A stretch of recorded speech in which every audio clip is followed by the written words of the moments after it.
Assalamu alaikum dear, welcome to the new session along with the new topic that is typology of law. It is one of the fundamental topic for a law student. Dear, previous session में हमने देखा था कि law is invisible instrument created by state to maintain peace in the society. In a simple word, it is a code of conduct. इस code of conduct को John William Salomon कहता था कि ये body of principle है recognized and applied by state for the administration of justice. While John Austin के मुताबिक ये जो code of conduct है it is a command of sovereign backed by sanction. HLA Hart इसको system of rule बोलता है. Sir आज के सेशन में हम देखने वाले हैं कितने किस्म का कानून हो सकता है, what are the different types of law, different classification of law. तो let's start सर. सर जब हम क्लासिफिकेशन की बात करते हैं या टाइप की बात करते हैं तो there are basically 4 type of law. 4 type of law को डिस्कस करने से पहले एक और चीज़ ज़हन नशीन हो कि ये कोई पत्थर पे लकीर नहीं है, आपकी अपनी क्लासिफिकेशन आपकी रिसर्च पे बेस है, जस्टिफिकेशन पे बेस है. जुरिस्प्रूडेंस में कोई सही गलत नहीं होता, बात होती है जस्टिफिकेशन की. आप अपनी क्लासिफिकेशन कर सकते हैं लॉ की. ये जो मैं कह रहा हूँ कि there are 4 type of law, ये मैं बात कर रहा हूँ थॉमस एक्विना के कॉन्टेक्स्ट में. थॉमस एक्विना एक इटालियन फिलोसोफर गुजरा है. थॉमस एक्विना के मुताबिक there are 4 type of law. ये Italian I mean to say Italy में पैदा हुए सर. आलमोस्ट 1225 में इसकी बर्थ होती है एंड 1274 में इसका वीज़ा लगता है. आलमोस्ट 49 ईयर एज पाता है. सर इसकी मशहूर कंट्रीब्यूशन Summa theologica के नाम से अवेलेबल है.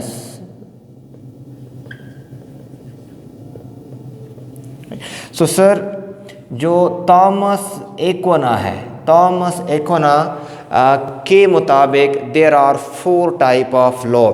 सो पहले टाइप को ये नाम देता है इटर्नल लॉ. इटर्नल लॉ से क्या मुराद है? इटर्नल लॉ से मुराद ये है कि एक ऐसा कानून जो गॉड ने बनाया है यूनिवर्स को रन करने के लिए. जो कुछ विजिबल है, कुछ विजिबल नहीं है, कुछ हिडन है, कुछ डिस्कवर्ड हो चुका. आई मीन टू से ये जो यूनिवर्स है, ये यूनिवर्स कौन से ऑर्डर में चल रही है, कौन से लॉ के तहत चल रही है, इससे गॉड बेहतर जानता है. God knows. एक ऐसा कानून जो गॉड को पता है कि उसने ये दुनिया क्यों बनाई, उसने ये दुनिया कैसे बनाई, या लाइफ आफ्टर डेथ कैसे पॉसिबल होगी, कौन से लॉ के तहत होगी, तो ये इंसान को नहीं मालूम, गॉड को मालूम है. और थॉमस एक्विना इसको इटर्नल लॉ का नाम देता है. और कुछ फिलोसोफर इसको साइंटिफिक लॉ से भी जोड़ते हैं.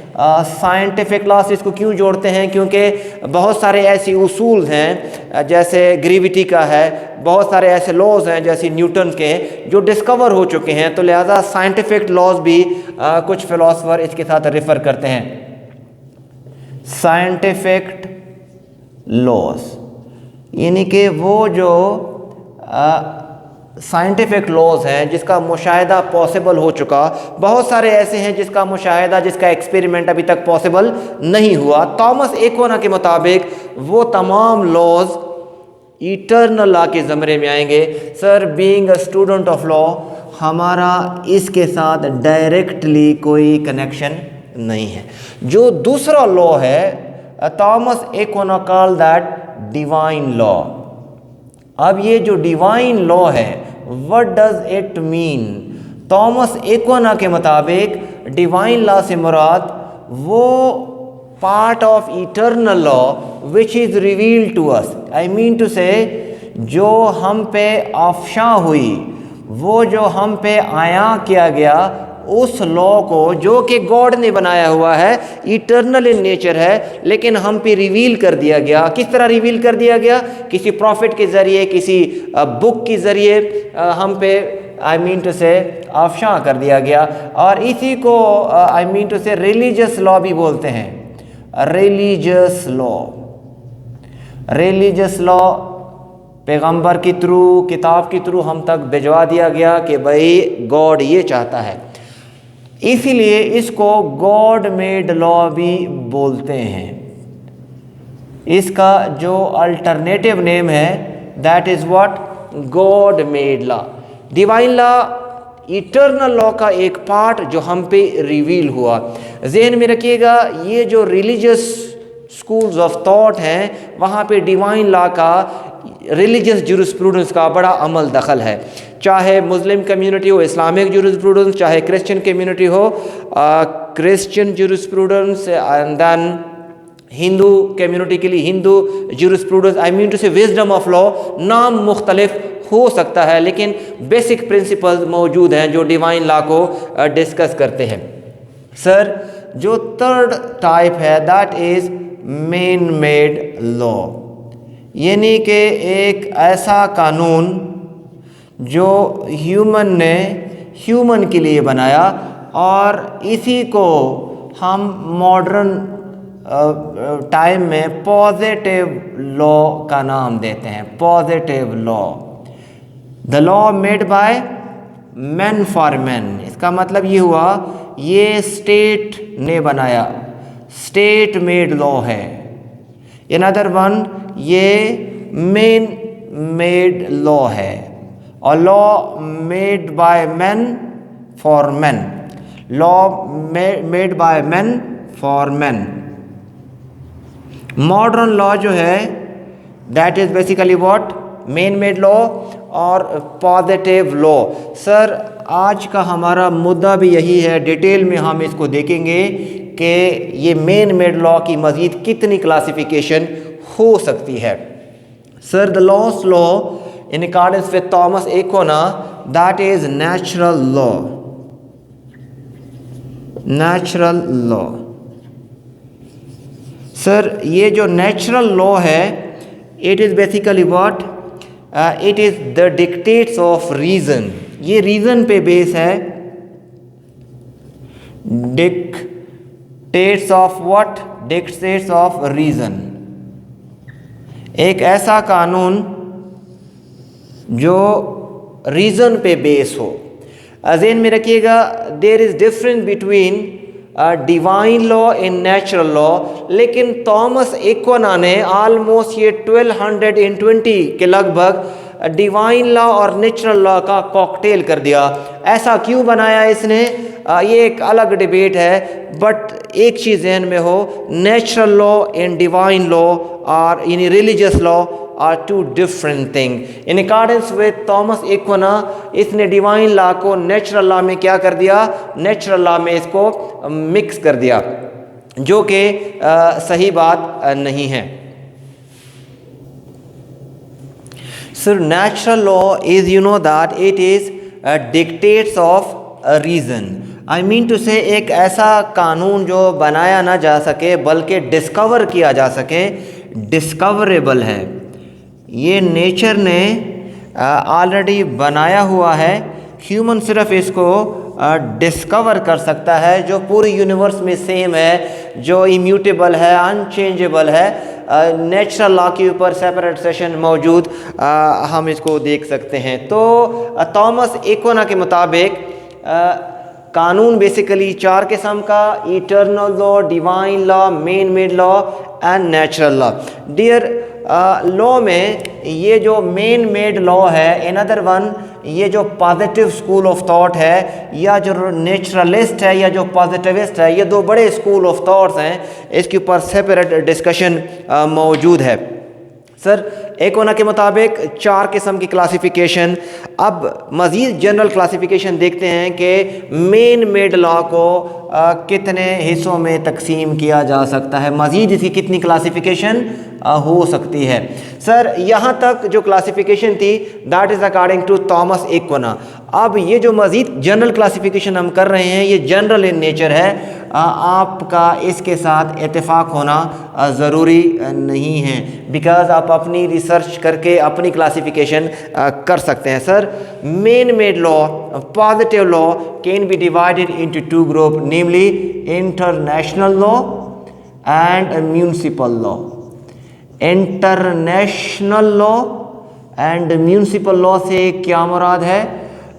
डियर, जो इंट्रोडक्शन टू लॉ के जो कंटेंट है उसमें एक कंटेंट ये भी है कि टेरिटोरियल नेचर ऑफ लॉ से मुराद ये कौन सा कानून कौन से टेरिटरी के ऊपर लागू होगा। तो यहाँ पर हम टेरिटोरियल नेचर ऑफ लॉ को भी देख रहे हैं। आई मीन टू से लॉ को तकसीम कर रहे हैं, कौन से टेरिटरी में कौन सा कानून लागू होगा। एक को हम बोलते हैं सर इंटरनेशनल लॉ, दूसरे को हम बोलेंगे municipal law.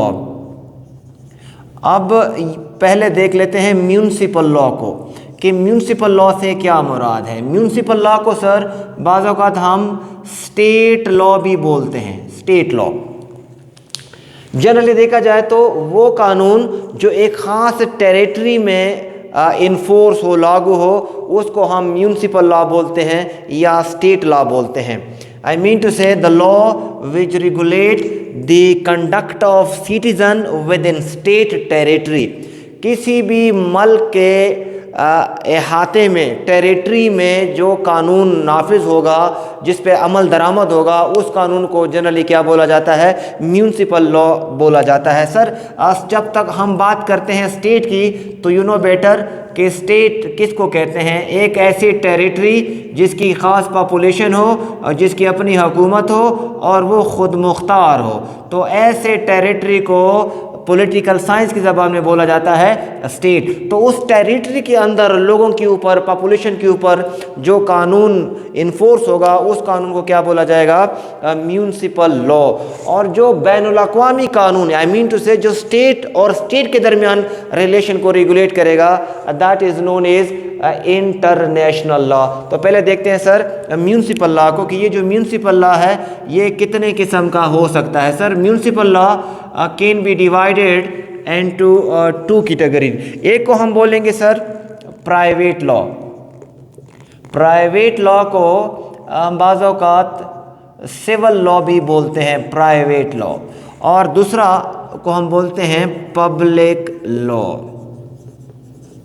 Public law and private law का मतलब यह हुआ कि जो पॉजिटिव लॉ है, जो मेन मेड लॉ है, it can B divided into two, namely international law and municipal law.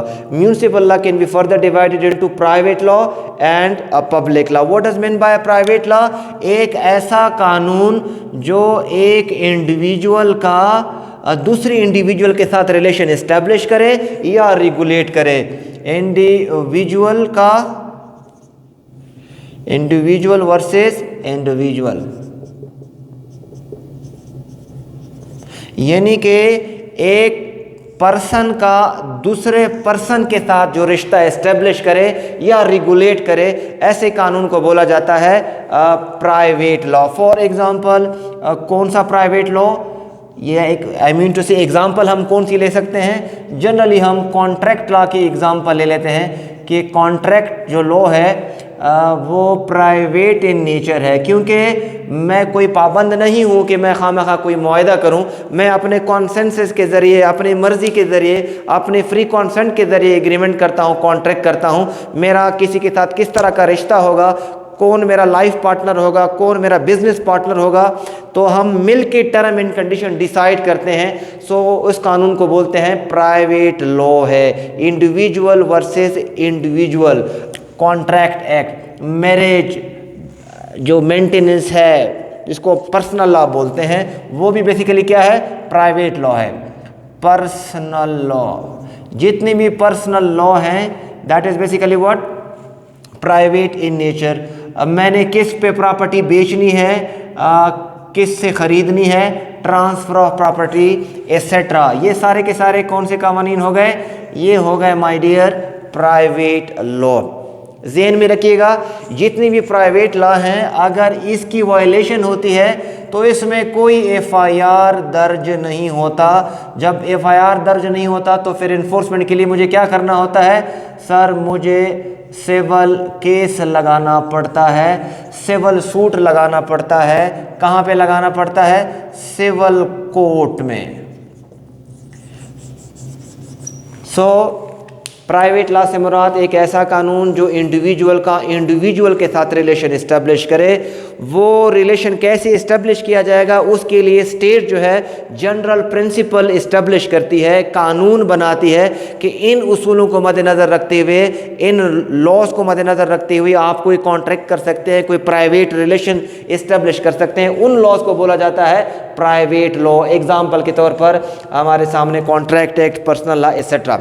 Sir, जो पब्लिक लॉ है एक ऐसा कानून जो इंडिविजुअल का, पर्सन का, सिटीजन का स्टेट के साथ जो रिलेशन एस्टेब्लिश करता है। This is basically what?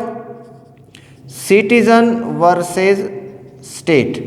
एक ऐसा कानून जो सिटीजन का स्टेट के साथ रिश्ता एस्टेब्लिश करे। आई मीन टू से, कौन से मुल्क में मेरे कौन से राइट्स होंगे, मेरी कौन सी ड्यूटीज़ होगी, स्टेट के कौन से राइट्स होंगे, कौन सी ड्यूटीज़ होगी, ऐसे कानून को बोला जाता है पब्लिक लॉ। यानी कि the law which establish what? The law which establish relation of citizen with state. ऐसे लॉ को बोला जाता है ये पब्लिक लॉ है। फॉर एग्जांपल कौन सा? सबसे जो सुप्रीम डॉक्यूमेंट है, सुप्रीम लॉ है public law, that is constitutional law. Constitution,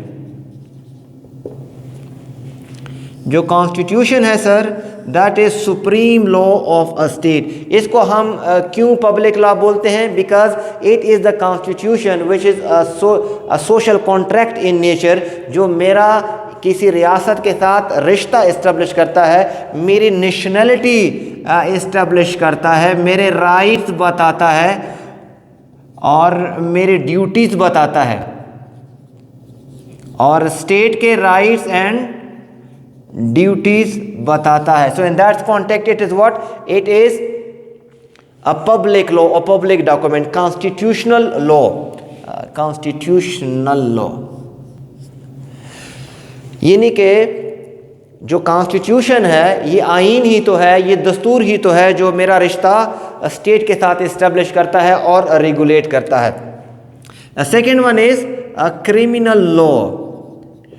criminal law basically क्या है? ये भी एक तरह बाय नेचर पब्लिक लॉ है। वैसे क्रिमिनल लॉ जो है ये एक ऐसा लॉ है जो ऑफेंसेस एंड पनिशमेंट को डील करता है।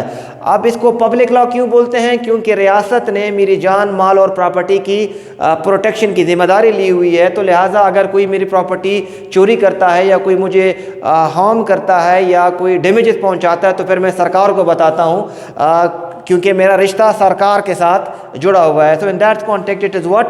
It is a criminal law. Sir, ये जो कॉन्स्टिट्यूशनल लॉ है ये मेरे फंडामेंटल राइट बताता है, और मेरे फंडामेंटल राइट में से एक राइट ये भी है कि मैं प्रॉपर्टी रख सकता हूँ और मुझसे कोई प्रॉपर्टी ज़बरदस्ती नहीं छीन सकता।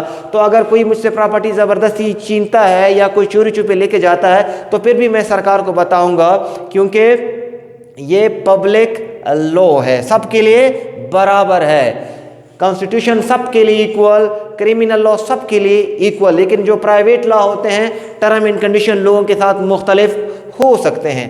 The third one is known as administrative law. Administrative law से क्या मुराद है सर? एडमिनिस्ट्रेटिव लॉ से मुराद ये है द लॉ फॉर एडमिनिस्ट्रेशन। मतलब क्या हुआ? किसी डिपार्टमेंट के लिए कोई कानून है, यानी कि सरकार ने मुख्तलिफ डिपार्टमेंट बनाए हैं टू फैसिलिटेट द सिटीज़न। अब वो डिपार्टमेंट अपनी मनमानी न कर लें, किसी का राइट इन्फ्रिंज न कर ले, उसके पावर को कंट्रोल करने के लिए रियासत कुछ लॉ बनाती है, and that is known as what? Administrative law. So public law basically what? कौन कौन से हैं? Constitutional law, criminal law and administrative law. Sir, ये जो पब्लिक लॉ है, अगर इसमें फॉर एग्जांपल कॉन्स्टिट्यूशनल लॉ की वायलेशन होती है तो हम लगाते हैं सीपी, कॉन्स्टिट्यूशनल पिटीशन, या बाज़ औक़ात हम इसको रिट पिटीशन भी बोलते हैं। रिट पिटीशन या कॉन्स्टिट्यूशनल पिटिशन हाई कोर्ट में या सुप्रीम कोर्ट में डायरेक्टली केस फाइल करते हैं कि मेरा राइट इन्फ्रिंज किया है। देन अगर कोई ऑफेंस होता है क्रिमिनल लॉ, तो सर इसमें हम क्या करते हैं, इसमें हम FIR करते हैं।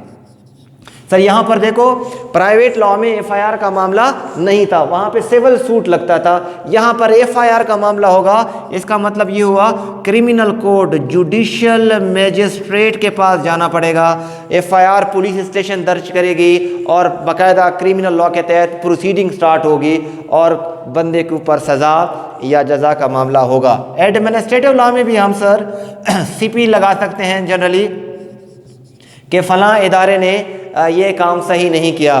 तो इन दैट कॉन्टेक्स्ट पब्लिक जो एडमिनिस्ट्रेटिव लॉ है एंड क्रिमिनल लॉ है, कॉन्स्टिट्यूशनल लॉ है, it is public law.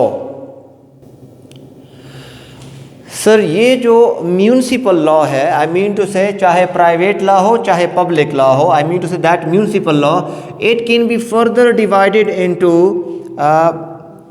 so many other category as well. I mean to say by nature ये जो प्राइवेट लॉ है या ये जो पब्लिक लॉ है, आई मीन टू से ये जो म्यूनिसिपल लॉ है, इसकी मुख्तलिफ और अक़साम हो सकती हैं। बाय नेचर ये सब्सटेंटिव लॉ भी हो सकता है। सब्सटेंटिव लॉ, ये कॉन्सेप्ट थोड़ा समझने वाला है। सब्सटेंटिव लॉ से क्या मुराद है सर? सब्सटेंटिव लॉ से मुराद ये है, अगर इसको हम डिफाइन करें, that actual portion of law which is actually in force, that portion of law जो कि रियासत ने एक्चुअली बनाया हुआ है, that portion of law actually in force, I mean to say ये वो पीस ऑफ लेजिस्लेशन है जो कि एक्चुअली लॉ ने स्टेट ने इन्फोर्स किया हुआ है, और इसी सब्सटेंटिव लॉ की अगर कोई वायलेशन होता है तो उसके लिए फिर बाकी लॉज बनाए हुए हैं। अब ये जो सब्सटेंटिव लॉ है सर, ये क्रिमिनल लॉ में और सिविल लॉ में अलग अलग डिफिनीशन रखता है। आई मीन टू से जब हम कहें कि क्रिमिनल लॉ का substantive law, I mean to say ये जो क्रिमिनल लॉ है इसका सब्सटेंटिव लॉ से क्या मुराद है? तो एक ऐसा कानून जो क्रिमिनल लॉ में अगर हम बात करें तो ये दो चीज़ों की बात करता है, वो जो ऑफेंसेस बताए और जो पनिशमेंट बताए, ऐसे लॉ को कहा जाएगा substantive law. I mean to say criminal law and civil law दो मुख्तलिफ जस्टिस के सिस्टम हैं। जब हम क्रिमिनल लॉ की बात करते हैं तो क्रिमिनल इज बेसिकली व्हाट, एक ऐसा कानून जो ऑफेंसेस को डील करे, जो पनिशमेंट को डील करे, जो ये बताए कि अगर कोई ऑफेंस करे तो पुलिस उसको कैसे अरेस्ट करेगी, जुडिशियल मजिस्ट्रेट उसका कैसे ट्रायल करेगा, ऐसे कानून को क्या बोला जाता है? Criminal law. अब इस क्रिमिनल लॉ का जो एक्चुअल लॉ है, जो सब्सटेंटिव लॉ है, वो उसकी क्या तारीफ होगी? एक ऐसा कानून जो हमें ऑफेंसेस बताए और उसकी सज़ा बताए। फॉर एग्जाम्पल कौन सा? पाकिस्तान पेनल कोड, जिसको हम ताज़ीरात पाकिस्तान बोलते हैं। पाकिस्तान पेनल कोड क्या बताता है? ऐसा करना जुर्म है और इसकी इतनी सज़ा हो सकती है। तो वो PPC बेसिकली क्या है? सब्सटेंटिव लॉ है। और अगर हम सिविल लॉ में बात करें तो सर, सिविल लॉ में सब्सटेंटिव लॉ से मुराद वो कानून जो हमें दो चीज़ें बताए, या तो हमें राइट बताए, राइट्स एंड ड्यूटीज़ बताए, यानी कि मेरे राइट्स कौन से होंगे और मेरे फ़राइज़ कौन से होंगे। तो ऐसे लॉ को हम क्या बोलेंगे? ये substantive law of a civil law है। इस चीज़ में कंफ्यूज नहीं होना। जिस तरह एक पर्सन, एक शख्स सेम टाइम पे इंसान होता है, सेम टाइम पे बेटा, सेम टाइम पे बाप हो सकता है, सेम टाइम पे किसी का भाई हो सकता है, सेम टाइम पे किसी का हस्बैंड हो सकता है, सेम टाइम पे वो कहीं एम्प्लॉय हो सकता है, तो same is the case of law. Same time पे वो प्राइवेट हो सकता है, सेम टाइम पे वो सब्सटेंटिव हो सकता है, वो जनरल लॉ हो सकता है, वो कुछ और हो सकता है। तो इस चीज़ में कंफ्यूज नहीं होना। तो सर ये जो म्यूनिसिपल लॉ है, broadly private law and public law by nature, ये जो प्राइवेट लॉ है या जो पब्लिक लॉ है, आई मीन टू से जो सिविल लॉ है और जो क्रिमिनल लॉ है। ये इसकी मजीद क्लासिफिकेशन क्या हो सकती है? ये सब्सटेंटिव लॉ हो सकता है। अब सब्सटेंटिव लॉ से क्या मुराद है? एक ऐसा कानून जो पार्लियामेंट ने एक्चुअली बनाया हुआ है। किस चीज़ के लिए बनाया हुआ है? ताकि लोगों के राइट एंड ड्यूटीज डिटरमिन कर सके, ताकि हम ये डिटरमिन कर सके कि क्या ऑफेंस है और क्या इसकी पनिशमेंट है। तो ऐसे लॉ को क्या बोला गया? Substantive law. और अगर कोई इसकी वायलेशन करता है तो किस तरीके से FIR दर्ज होगा, किस तरीके से सिविल सूट लगेगा, ऐसे लॉ को क्या बोलेंगे? जो हमें ये तरीक़ाकार बताए, प्रोसीजरल लॉ। तो वंस अगेन प्रोसीजरल लॉ जो होगा, प्रोसीजर लॉ से क्या मुराद है? जो हमें तरीक़ाकार बताए, जो हमें प्रोसीजर बताए। तो ये क्रिमिनल लॉ के लिए अलग होगा और सिविल लॉ के लिए अलग होगा। जब हम बात करेंगे क्रिमिनल लॉ में तो हम बोलते हैं CRPC, क्रिमिनल प्रोसीजर कोड, जो हमें क्या बताता है कि अगर कोई पाकिस्तान पीनल कोड जहाँ पे लिखा हुआ है कि किसी की प्रॉपर्टी बगैर पूछे बैड इंटेंशन के साथ नहीं लेके जा सकते, लेके जाएंगे तो चोरी होगी, थेफ्ट होगा। तो अगर कोई थेफ्ट करता है तो पुलिस वाले किस तरीके से उसको अरेस्ट करेगी, कैसे उसकी कस्टडी ली जाएगी, मजिस्ट्रेट के सामने कैसे पेश किया जाएगा, ये तरीक़ाकार कहाँ बताया हुआ है? प्रोसीजरल लॉ में बताया हुआ है। और प्रोसीजरल लॉ की ज़रूरत क्यों पेश हुई? क्योंकि सब्सटेंटिव लॉ बना हुआ है। अगर इसकी वायलेशन होगी तो प्रोसीजर यहाँ पर हमें देखना है। जब हम सिविल लॉ की बात करते हैं तो यहाँ पर है civil procedure code. Civil procedure code से क्या मुराद हुआ? कि अगर कोई मेरा कॉन्ट्रैक्ट वायलेट करता है, अभी कॉन्ट्रैक्ट क्या है? सब्सटेंटिव लॉ है। तो अगर वायलेशन होती है तो फिर किस तरीके से मैं सूट लगाऊंगा, सिविल जज किस तरीके से समाअत कर सकती है, तो उसके लिए बाकायदा प्रोसीजर बताया हुआ है। उसको हम बोलते हैं सिविल प्रोसीजर कोड। तो सब्सटेंटिव लॉ वो लॉ जो हमें राइट इन ड्यूटीज़ बताए या जो हमें ऑफेंसेस एंड पनिशमेंट बताए।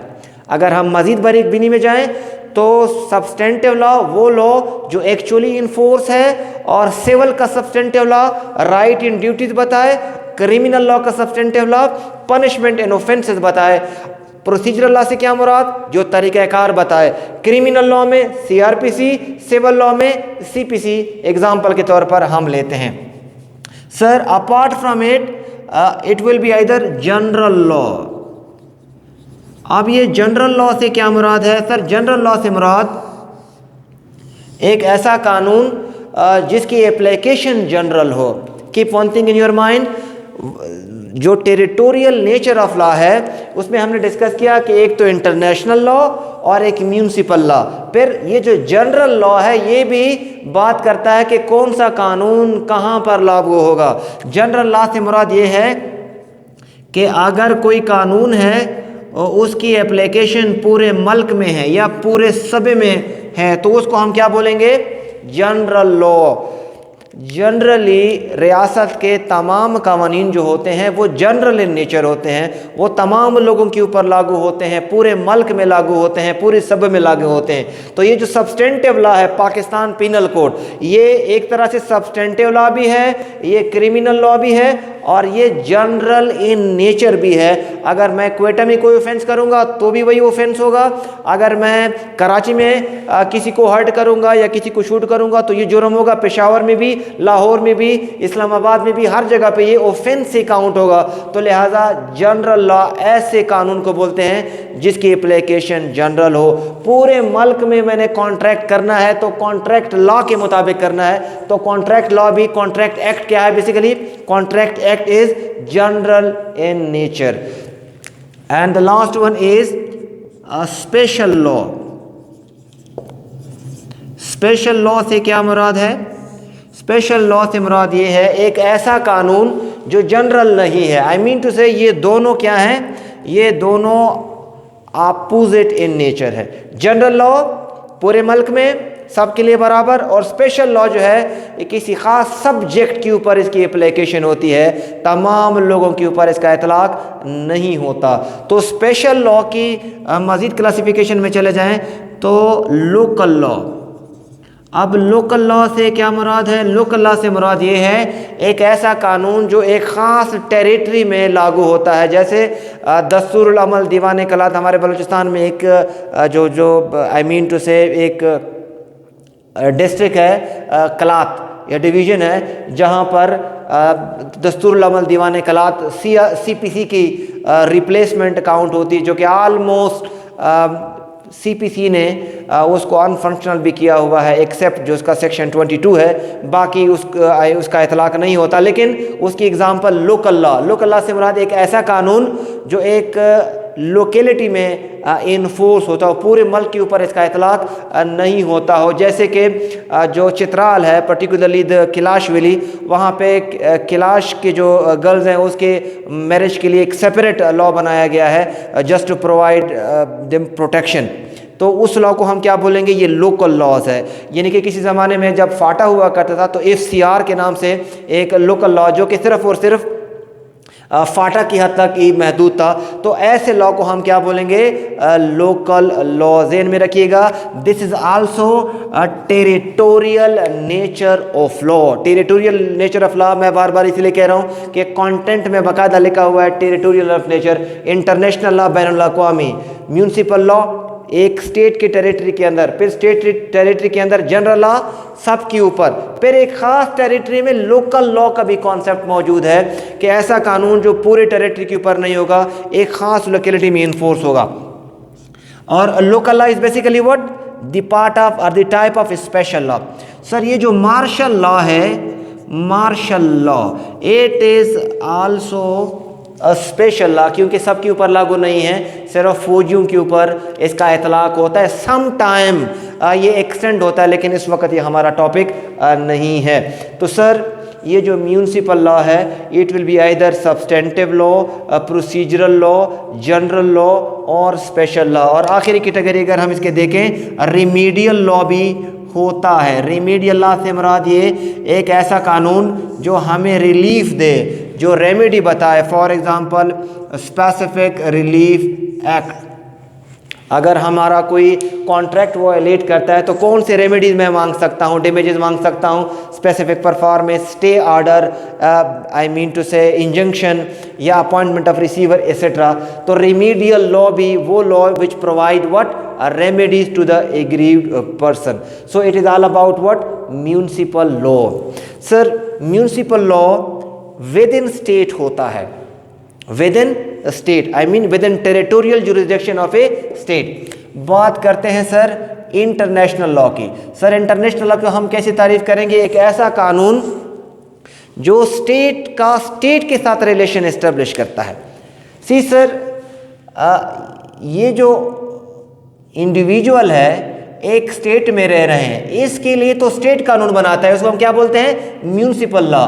बिल्कुल इसी तरह कोई और स्टेट है, वहाँ पर लोग रह रहे हैं, तो इंटरनेशनल लॉ में ये जो स्टेट है और ये जो स्टेट है, ये दोनों क्या है? ये भी पर्सन है, आर्टिफिशियल पर्सन है। इंटरनेशनल लॉ में रियासत के अपने राइट एंड ड्यूटीज़ हैं, तो वो कानून जो स्टेट के राइट एंड ड्यूटीज़ को इस्टेब्लिश करता है कि what will be the relation of one state with other, इसको जो रेगुलेट करता है we call that law international law, बैनुल अक़वामी कानून। सर बैनुल अक़वामी कानून भी दो तरह का हो सकता है। एक को हम कहते हैं sir public international law. Public international law से मुराद ये है कि पूरे दुनिया में ये सेम होता है, यूनाइटेड नेशन ऑर्गेनाइजेशन इसको बनाता है, या ये कन्वेंशन या ट्रीटी के रिजल्ट में से आता है। Public international law state versus state, और ये बेसिकली बेस होता है कन्वेंशन पे, ट्रीटी पे बेस होता है, और ये ऑलमोस्ट दुनिया में सेम होता है। इसकी मिसाल अगर हम लेना चाहें तो human right laws, international humanitarian laws, international trade laws, international criminal laws, ये बेसिकली क्या है? ये public law, public international law की किस्में हैं। Keep one thing in your mind, ये जो म्यूनिसिपल लॉ है माय डियर, ये स्टेट के टेरिटरी तक होती है, लेकिन जो इंटरनेशनल लॉ है, पर्टिकुलरली पब्लिक इंटरनेशनल लॉ, ये टेरिटरी को नहीं देखता है, ये पूरी ग्लोब में सेम होता है। कहीं पर भी अगर कोई इंटरनेशनल लॉ की वायलेशन होती है तो इंटरनेशनल जो इन्फोर्समेंट एजेंसी है वो एक्टिवेट हो जाती है। आई मीन टू से यूनाइटेड नेशन ऑर्गेनाइजेशन है, सिक्योरिटी काउंसिल है, इंटरनेशनल क्रिमिनल कोर्ट है, वो इसका कॉग्निजेंस ले लेता है। तो ये टेरिटरी को एलिमिनेट करता है, बाउंड्रीज को ख़त्म करता है international law. Public international law की वायलेशन की सूरत में यूनाइटेड नेशन ऑर्गेनाइजेशन या इस तरह के और जो इदारे हैं वो इसकी कॉग्निजेंस ले लेते हैं। तो public international law state versus state होता है, जनरली कन्वेंशन पे बेस होता है, दुनिया में ऑलमोस्ट सेम होता है। जैसे ह्यूमन राइट लॉ है, ह्यूमन राइट बताता है कि हर स्टेट में जो सिटीज़न है, जो ह्यूमन है, उसकी लीस्ट जो स्टैंडर्ड होगा राइट का वो क्या होगा, और वो कोशिश की जाती है कि तमाम स्टेट उसको आई मीन टू से ऑब्जर्व करे। तो इंटरनेशनल ह्यूमैनिटेरियन लॉ, जंग छिड़ जाए तो ड्यूरिंग वार एक स्टेट क्या कर सकता है, क्या नहीं कर सकता, किसको मार सकता है, किसको नहीं मार सकता, तो ये वॉर को रेगुलेट करता है। इंटरनेशनल क्रिमिनल लॉ, अगर कोई वॉर में इंटरनेशनल ह्यूमन राइट लॉ की वायलेशन करता है या जेनोसाइड करता है या grave breaches of war crime करता है तो इंटरनेशनल क्रिमिनल कोर्ट उसको I mean to say prosecute करता है। इंटरनेशनल ट्रेड लॉ बताता है कि दुनिया में ट्रेड कैसे करना है, स्टेट की क्या रिस्पॉन्सिबिलिटी होगी तजारत के हवाले से। इस तरह और भी है इंटरनेशनल लॉ, जैसे कि रिफ्यूजीज लॉ है, ट्रीटी ऑन ट्रीटी है, लॉ ऑफ द सी है, समंदर के ऊपर किसका हक होगा, एटसेट्रा। सर जो दूसरा पार्ट है इंटरनेशनल लॉ का, that is private international law. Private international law से क्या मुराद है? इससे मुराद है सर एक दो ममालिक की इंडिविजुअल का अगर आपस में कोई रिलेशन है या कोई ट्रांजैक्शन है, कोई डिस्प्यूट आता है तो कैसे सॉल्व किया जाएगा।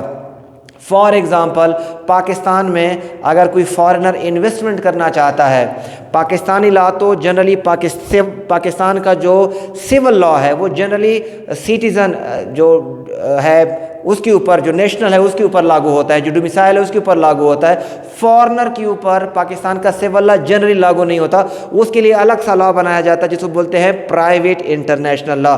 कोई फॉरेनर इन्वेस्टमेंट कैसे करेगा, कोई पाकिस्तान का शहरी दूसरे मुल्क के शहरी के साथ अगर वो मैरिज में एंटर होता है तो अगर कोई कंसिक्वेंसेस होते हैं तो कौन सा कानून लागू होगा। अगर कोई प्रॉपर्टी परचेज़ करता है पाकिस्तान में कोई फॉरेनर तो किस तरीके से परचेज़ करेगा, ऐसे कानून को बोला जाता है private international law. So these are basically what? These are the classification of law, types of law for the student of first semester particularly. So let's dear एक quick recap लेते हैं इसका। Typology of law. Sir, there are different types of law.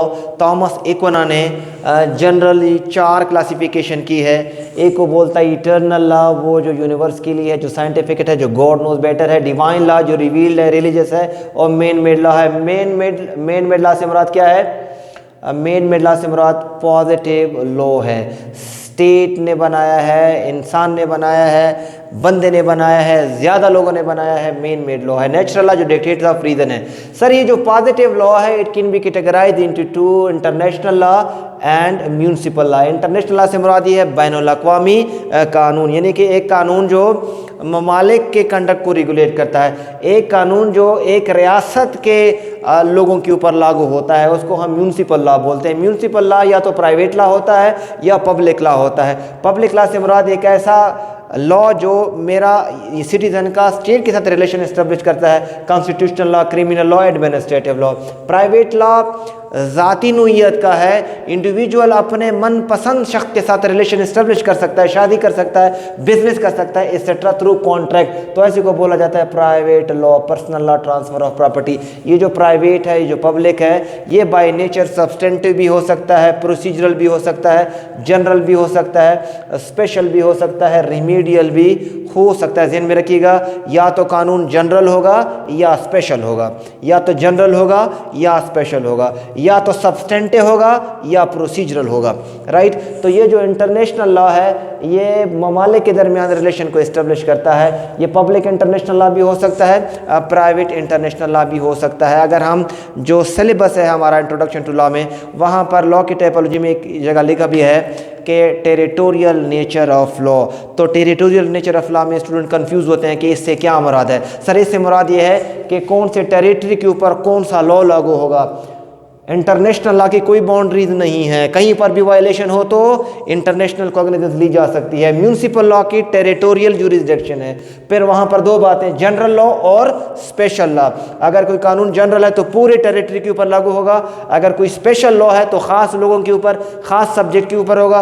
अगर वो local law है तो उसकी territory limited हो जाएगी, उस टेरिटरी हद तक उसकी एप्लीकेशन होगी। सर जी अब तक के लिए इतना ही सर। मज़ीद मालूमात के लिए please read the book the खुदाई पामान।